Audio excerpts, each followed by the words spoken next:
Okay, in the last tutorial we exported a section of our world setting into Campaign Cartographer so that we could detail it with mapping symbols, mountains, forests, all the other good stuff that goes with Campaign Cartographer. However, what happens if you want to create a map of the entire world and then just focus in repeatedly on subsections all the way down to even the village level? How would you do that? The good news is that Fractal Terrains has a tool that you can export multiple maps from a world at multiple levels of detail. In other words, you can map your entire world with all the contours, all the climate information, all the rainfall information into Campaign Cartographer in one hit.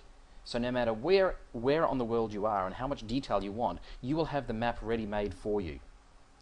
Let's do that. I'm going to zoom out so that I've got the entire world on my screen again. And I'm going to then click on the File menu and then Export World, and I'm going to choose Multiple Files option. I'm going to generate Campaign Cartographer 2 files, and I'm going to use the Europe export layout since I quite like that, and click on OK. I'm going to now select how many map levels I want. Now think of the map levels as being degrees of scale. The level 1 would be an image of the entire planet, basically the global view. Level 2 would then give me another second set of maps underneath that focus in at one more level of scale depth. At level 3, each of those sub-maps would then have another map underneath it, or another set of maps underneath it at various levels of scale. Down here we set how many maps are at each level of scale. So at the level 1 scale, I'm going to have a 2 by 2 matrix. In other words, my world map will be split 2 high and 2 across. At level 2, I'm going to split the maps again. So each of those maps, each of the 4 maps from the previous world setting are going to be split by 2 and 2. So I'm zooming in double each time. And then on the third level, 2 by 2.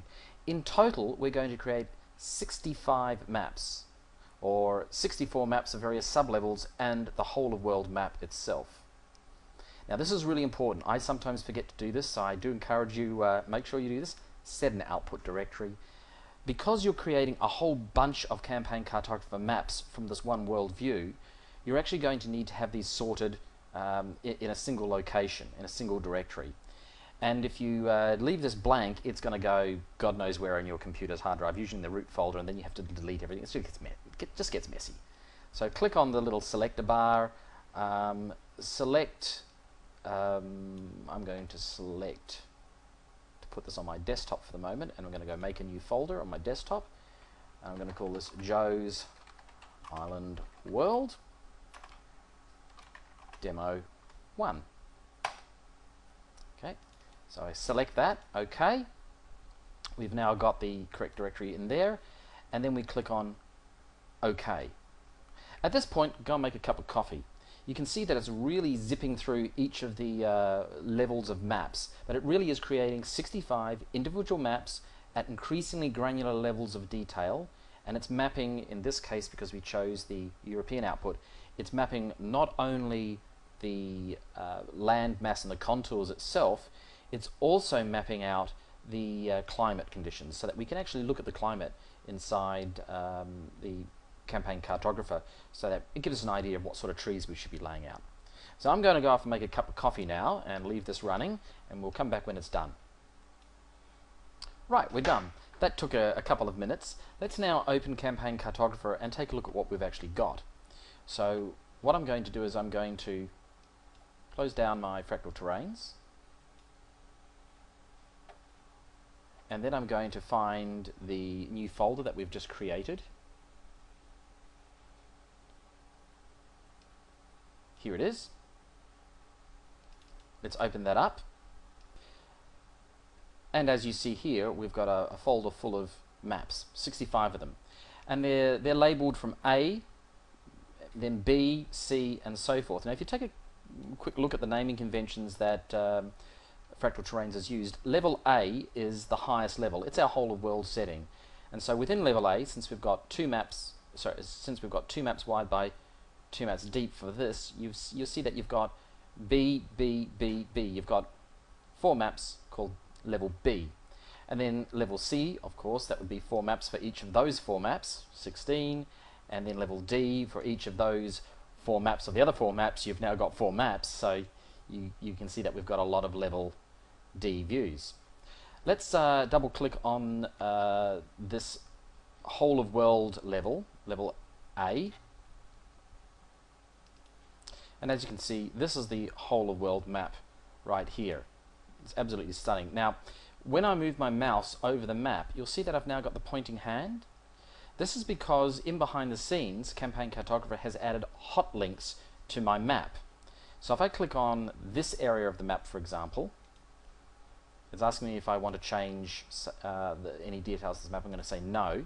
But because I clicked on that quadrant, I'm now going to go to my level B map, and I've zoomed in basically at a 2 times scale into this area.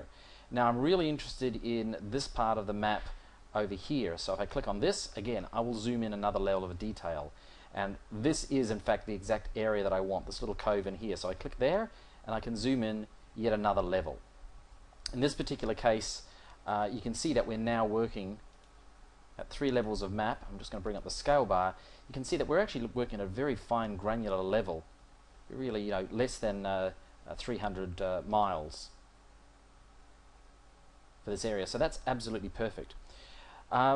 Depending on how much detail you'd like to go for your world mapping, I tend to suggest outputting at, say, 4 levels of detail, which takes you down to about the 50-kilometer range for symbol mapping.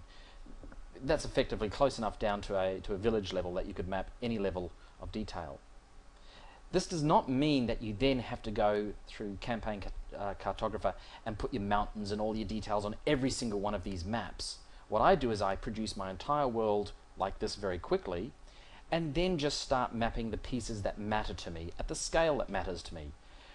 And in this particular instance, I'm always sure that I'm going to be having a map which is consistent at all scales. I don't need to worry about chopping maps in half or trimming things or zooming in. I've always got the right scale section of the map for the right part of play. Thanks for watching this tutorial. Please keep the wonderful comments coming in. I really do value them. I will also just say this before I go. No, I'm not employed by Pro Fantasy. I'm just a bit of a fan. I love mapping. I do commercial map artwork.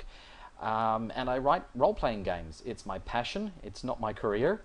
But if you do have questions about the use of any of the Pro Fantasy products, I recommend that you start by going to the Pro Fantasy support sites, and there's a whole range of community sites built around this. But also, feel free, send me an email. I love to get messages from you guys, and I'd love to help out. Cheers. Bye.